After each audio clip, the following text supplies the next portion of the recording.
এ যেন পাহাড়ের গা বেয়ে বয়ে যাচ্ছে আগুনের ঝর্ণা, আবার কোথাও দেখা যাচ্ছে আগুনের ফোয়ারা। পৃথিবীর বুক চিরে যেন বেরিয়ে আসছে ভয়ঙ্কর গলিত আগুন, যা দেখে ভয়ে আঁতকে ওঠেন অনেকেই। এ যেন কোনো ভূমিহীন পৃথিবী, যার চারপাশে ছড়িয়ে আছে শুধুই উত্তপ্ত আগুনের গোলা। হ্যাঁ, এমনটাই দেখা গিয়েছে যুক্তরাষ্ট্রের হাওয়াই দ্বীপের কিলাউয়াতে। স্থানীয় সময় গেল মঙ্গলবার সকাল থেকেই উদ্গীরণ হতে দেখা যায় এই লাভা। মার্কিন ভূতাত্ত্বিক জরিপ সংস্থা ইউএসজিএস এর বরাতে তথ্য জানিয়েছে সংবাদ সংস্থা এপি।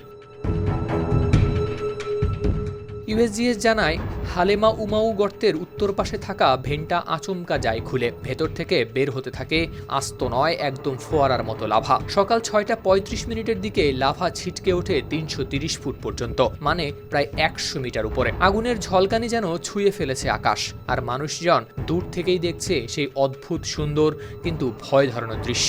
চারদিকের বাতাসে তখন আগুনের গরম গন্ধ, ধোঁয়ার তীব্রতা আর দূরের মাটি কাঁপা হালকা কম্পন, সব মিলিয়ে পুরো এলাকা যেন এক আস্ত আগুনের সমুদ্র। দীর্ঘদিন চুপ থাকা কিলাউয়া পুনরায় 2021 সালে শুরু করে প্রথম অগ্ন্যুৎপাত। এরপর থেকে এ নিয়ে 32তম বারের মতো হতে দেখা গেল আগ্নেয়গিরিটি থেকে লাভা উদ্গীরণ।